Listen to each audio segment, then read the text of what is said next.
Good morning, my dear ones. Taiko's in here at Mount Adams Buddhist Temple. Miss Tracy, you missed it, but I just announced that I was so grateful that your heart attack left you with the living and that you're doing better. Good morning, my dear ones. We have a special guest Dharma teacher this morning, Emily Martin. Reverend Emily Martin has been part of our ministerial program and is working towards becoming an ordained Buddhist minister.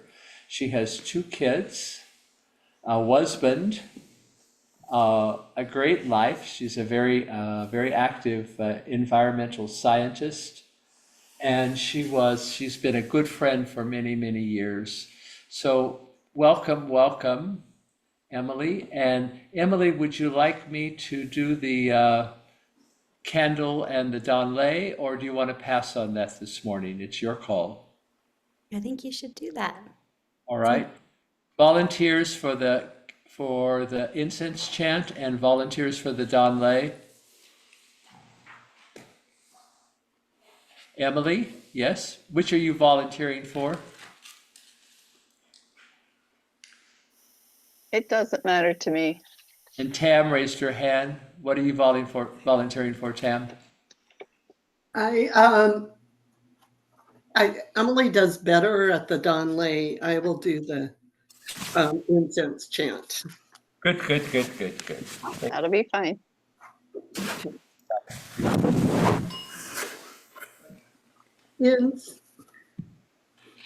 Incense chant.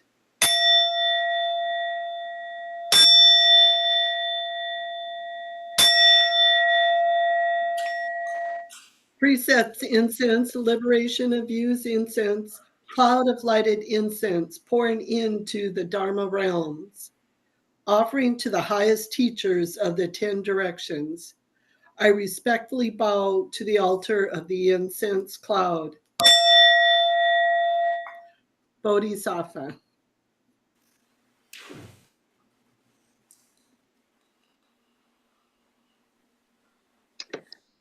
Danlei.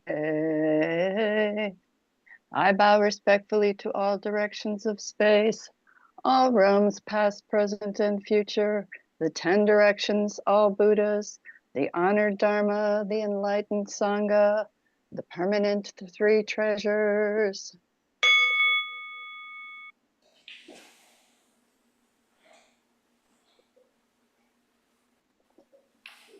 I bow respectfully to the master of the samsara world, our own teacher, Shakyamuni Buddha, to the future coming Maitreya Buddha, to great wisdom Manjushri Bodhisattva, to great efforts Mantabhadra Bodhisattva, to Dharma protector Bodhisattvas, and the Buddhas and Bodhisattvas assembling at the great holy mountain.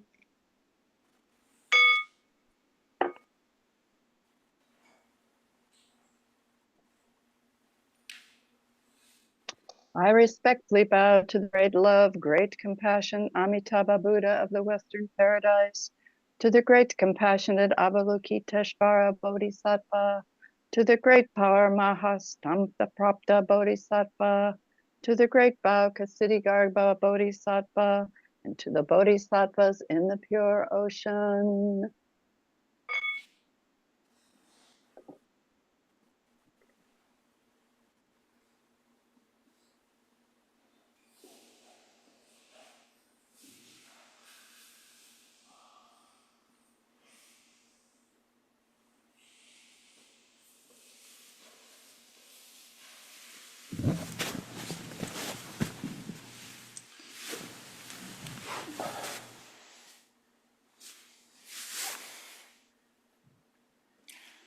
Emily, it's all yours, my dear one. Okay. Good morning. I'm Reverend Emily, zooming in from Hood River, Oregon. It's really nice to be here. Thank you. Julia, I'm so glad you're safe. Yeah, it's a terrifying story. And it's actually appropriate for what we're going to talk about, which is forgiveness. And forgiveness is such a universal and meaty topic that I thought it would be useful to spend some time this morning reflecting on it from a Buddhist perspective. And when I think of the heart of Buddhist philosophy, I think of wisdom and compassion, the two wings of a bird that really collectively buoy the whole philosophy and give us sort of the basis from which to approach life. And the way wisdom and compassion have been taught to me is that you can't have one without the other. I mean, you can have one without the other, but together they work in tandem to provide this real sense of freedom and peace. And so we're going to look at forgiveness both from a wisdom perspective and a compassion perspective. And when I think about the wing of wisdom, I think about kind of that, it's more intellectual, it's more logical. It's sort of the understanding that life is impermanent, that there's the changing nature of existence, that we're interconnected. There's no such thing as a separate self. These are sort of like the sort of foundational intellectual underpinnings of Buddhist philosophy and knowing. And then when I think about the wing of compassion, that's where the heart of tenderness comes in. That's where there's this sense of being a human on planet Earth can be full of suffering. Suffering is inevitable. There's this sort of heartbreak and pain that comes with being human. And having the wing of compassion allows us to soften into that human experience and to soften and understand others' experience with life. And so it's more of the heart. So it's sort of the logic and the heart coming together in this beautiful whole. So I want, and you guys that know me, excuse me, know how I like to teach. I would love for us to take a few moments, and if you need to close your eyes, that's fine. But I'd love for you to bring into your heart and mind a situation that maybe you haven't quite forgiven yourself for or forgiven someone else for.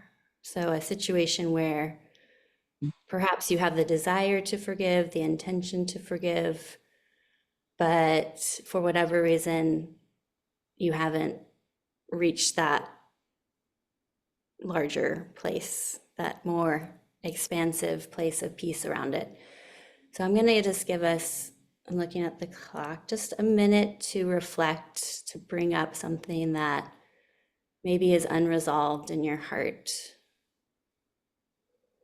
that you can bring to this conversation and just have it be there with us as we go through this together.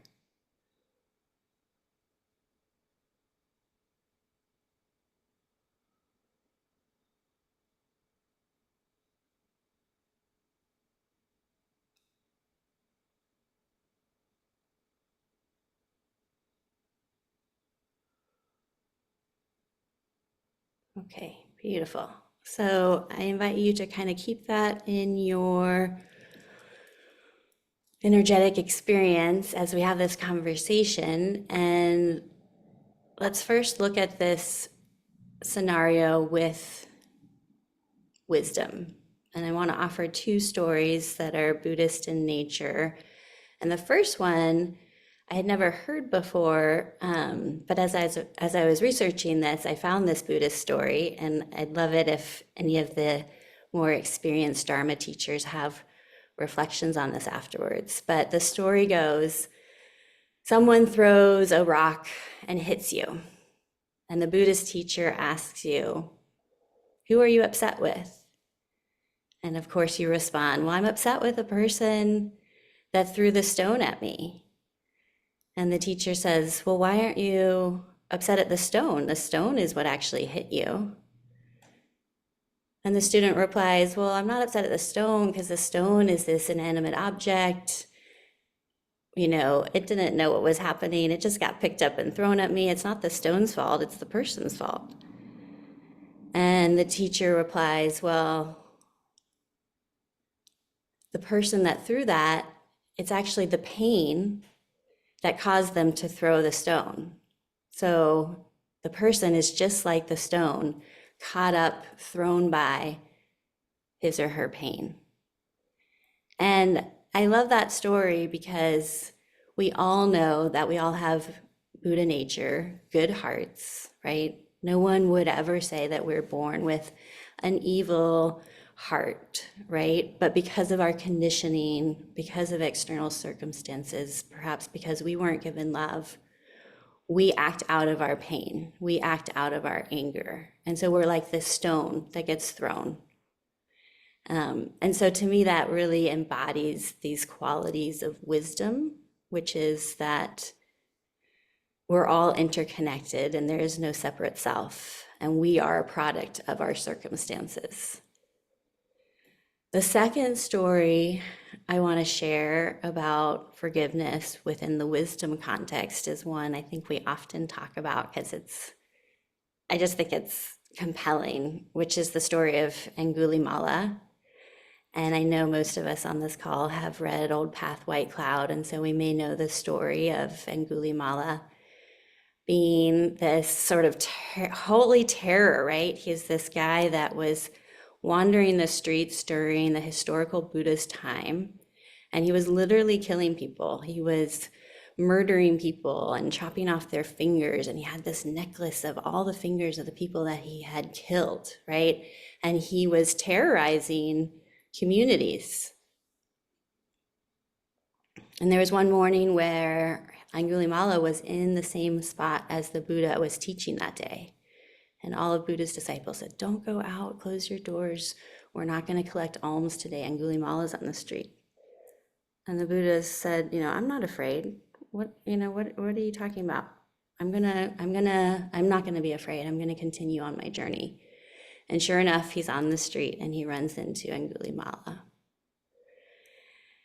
And we can go into the details of that interaction, but my understanding and how Thich Nhat Hanh describes it in Old Path, White Cloud is that, the Buddha's clear eyes and bright presence sort of stop Angulimala in his tracks. And the Buddha is not afraid. And they have this interaction that's so powerful for Angulimala. And Angulimala is like, why are you not afraid of me? I'm a terrible person. I've been killing people. I've been ravaging this town. And the Buddha said, you're capable. You're capable of goodness. If you just stop right now, if you drop your ways, you can follow me. You can become a beautiful person, a loving and kind person. It's all in this one moment. And as we know, Angulimala goes on to become a beautiful disciple of the Buddha. And the Buddha forges this path for the whole community to forgive Angulimala. And the Buddha was able to see that we are not our past. He was able to see in the present moment. It's like, are you beautiful and kind in this moment? If so, you can continue to be beautiful and kind going forward. I don't need to judge you on your past. I can forgive you of your past. You are right now. And so it's again a present moment orientation, which is another part of Buddhist philosophy. And so with those two stories, it's like, okay, to me, intellectually that makes sense, right? Okay, yes, the person that threw the stone at me was acting out of his or her pain. Yes, Angulimala can change course, can completely turn towards the good, and can forget the past. But I feel like it's a little bit detached, right? That wisdom element, this part of the bird is like, okay, yeah, I get it on some level. But I'm also a human having this like human experience, and that's where this other side of the bird, the second wing, comes in. But before I talk about the compassion side of forgiveness, I just want you to pause, all of us to pause, and think about that same scenario that we thought about a few minutes ago. If you were to look at that scenario with the eyes of wisdom, knowing that maybe the person or the people or even yourself that's in this situation was caught up, thrown around by pain or anger or fear,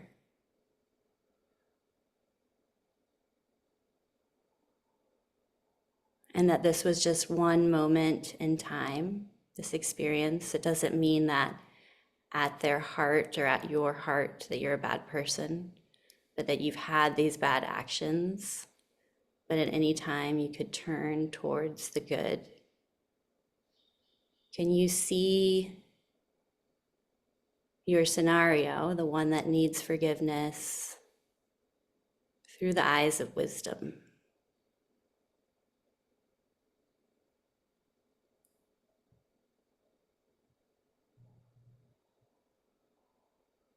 Through the eyes of impermanence, a non-separate self, non-duality, interconnection.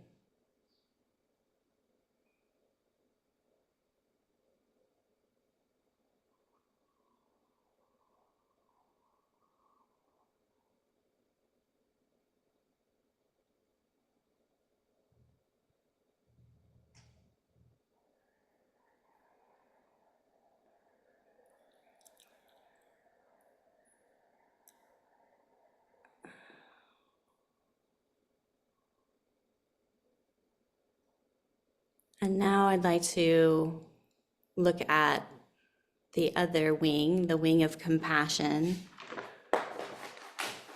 which is really the heart, bringing the heart to this experience, allowing for some tenderness, sort of seeing the situation from the eyes of your heart. And so when we think about a scenario where we haven't forgiven someone, and perhaps that someone is ourself,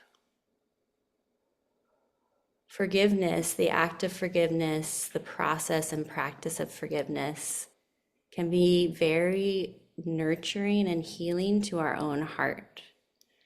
And so my teacher, Tai Kozen, often tells the story of bitterness or resentment is like a poison that you take yourself and expect the other person to die, right? So holding on to anger and continuing to be upset with someone else is really actually hurting your own heart.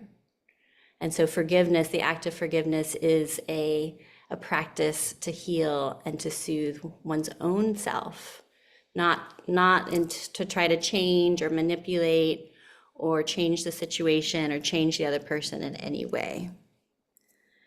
And then I think the other part of compassion is just having tenderness for the experience, recognizing whatever pain we're feeling is part of being human, right? We're going to make mistakes.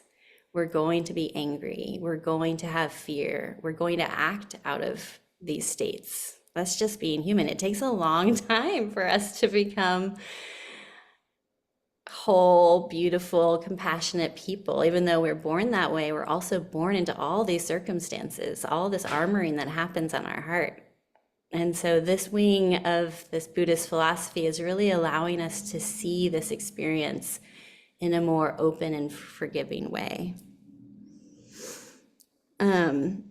I think a lot of you know, because I've been like talking about it forever, it's been like the greatest joy in my life the last 6 months. I've been doing this book club on the Book of Joy. Our group loved it so much, we've just continued. I think we have like 1 more month left, but talk about forgiveness. I mean, the Archbishop Desmond Tutu is one of the, he's not the author, but the book is about him and his friendship with His Holiness the Dalai Lama. And he, is one of the, he's passed away, but, really a part of he led the Truth and Reconciliation process in South Africa. So he saw firsthand forgiveness and healing happening. And I want to share this story because it's beautiful. And Julia, you can probably relate to this at this point, or this will hopefully resonate. He says, when these mothers came to the commission, they were really quite amazing because no one demanded that they should forgive these people. They called them Askaris, who were formerly members of the African National Congress, who then turned and supported the government forces. The one who betrayed these young people came and appeared in front of these mothers and asked for their forgiveness. When the mother of the young man who had been dragged through the street saw the traitor, she took off her shoe and threw it at him, the Archbishop said, laughing and pretending to throw a shoe with his left hand. We had to adjourn for a little while, but then during the break came a totally fantastic moment as they sat there and their spokesperson said, the Archbishop closed his eyes, remembering the unbelievable power of her words. My child. She said, my child, to this one who had been responsible for the death of her children. She said, my child, we forgive you. When we asked her about the granting of amnesty, she said, what is it going to help us if he were to go to prison? It won't bring back our children. And there is an incredible kind of nobility and strength. Yes, it is difficult, but it has happened. We talked about Nelson Mandela, but there were these mothers and many others who were not household names, who had this magnanimity. In this group of mothers, the one who was speaking on their behalf got up and went across the room to this guy who had been responsible for the killing of their sons and embraced him and said, my child.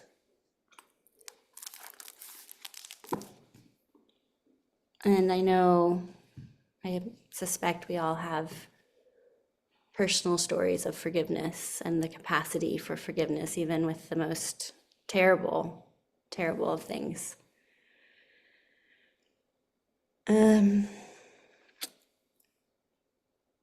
So why don't we go back to our scenario?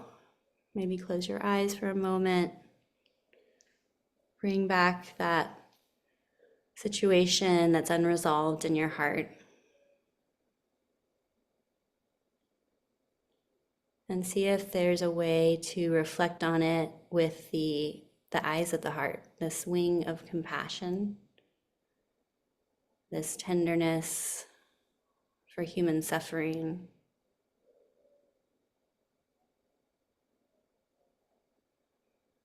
This understanding that we make mistakes.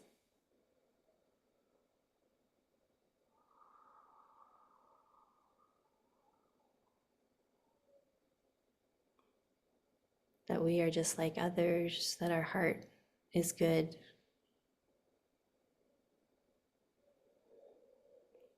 And that perhaps our heart can be let free, healed by letting go of this anger, this bitterness or resentment towards another.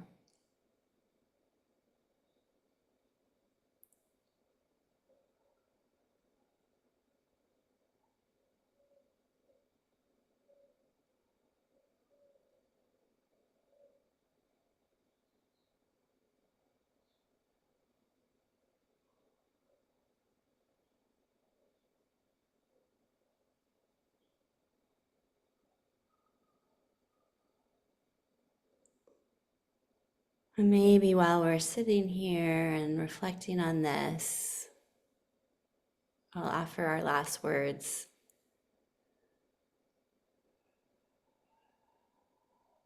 Perhaps you can have the gentle intention of having a forgiving heart at this moment, being in a moment of forgiveness. Just right now, right here,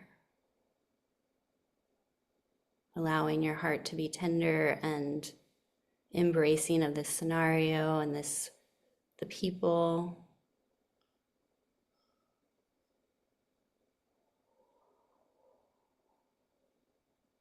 Knowing what you know about the way the world is.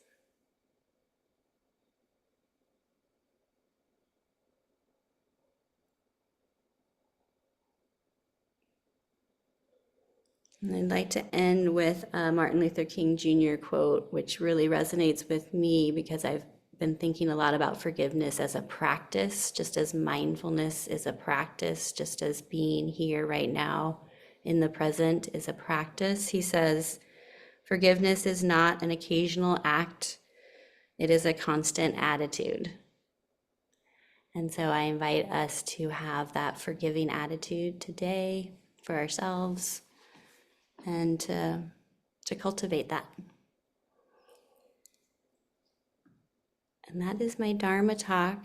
I would love to open it up for any questions or reflections, and then I'll lead us into meditation in a few minutes. Emily, I'd like to chip in. Yeah, thanks, Julia. So I am very grateful for the years of practice I've had with Taiko's and to practice, understand and practice forgiveness. And your words just reinforce that. But yesterday, it was very easy for me to forgive the driver that caused my accident because of my practice. You know, 10 years ago, I would still be cursing him and wishing him ill.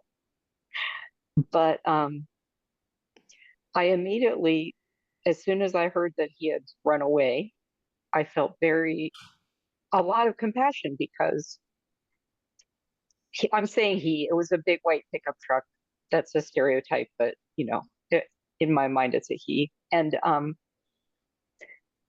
so this person, there are so many reasons. They may have been an immigrant, afraid to deal with law enforcement. They may have been a young person who was just terrified and didn't know what to do. It may have been somebody who had already had problems with their driving and was afraid of losing their license. But the reason that I have compassion for them is that they do not know that I walked away from that accident. So there must just be terror that they, caused real harm to someone or even death. And they're going to be worried the rest of their life that they're going to be found. So yeah, they're the ones with the long-term effects. I have short-term effects, but yeah. So that's my take on forgiveness. Very recent incident. Mm-hmm. Thank you.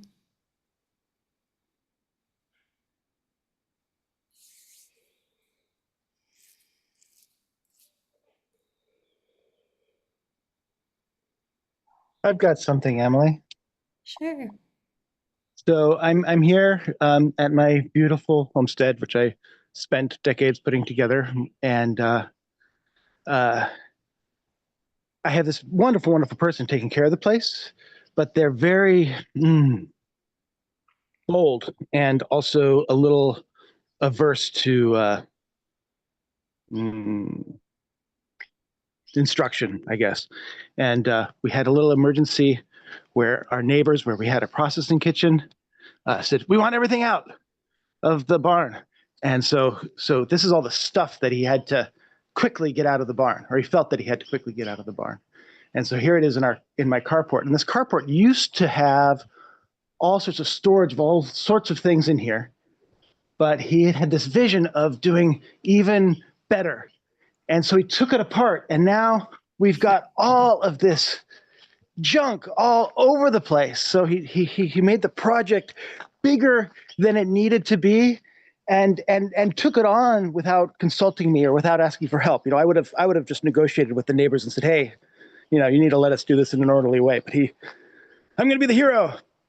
And so now he's wrecked and depressed and doesn't want to admit it. And we've got this huge job, all of these messes. This is home canned cat food here that, is now looks like junk, but it was a beautiful like thing, in its drawer, And so yeah, so it's the logical thing, like I can see where he's coming from. Great. The compassion thing, I've been there. And the place where I find myself getting stuck, which I don't think is right, but I do, is this like wanting him to at least admit that he might not have made the best decision. That things have turned out badly. The bear has gotten into the sacks of sugar there. And so that's my project for today, is getting all the sugar into steel barrels. So yeah, I need to get to where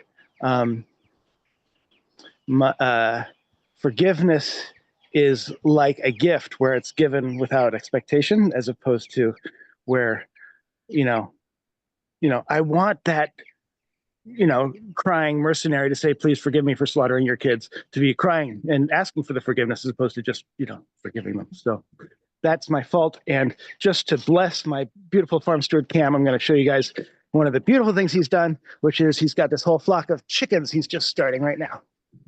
So there we go. A little pictorial essay of Rockport and response. Thank you very much, Emily. I loved your Dharma talk. Mm-hmm. Thank you.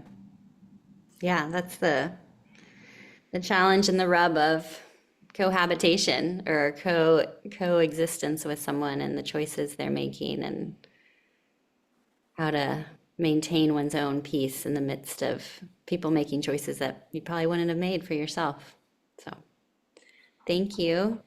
I'm looking at the time, Kozen. We probably should go into meditation unless you want to continue this.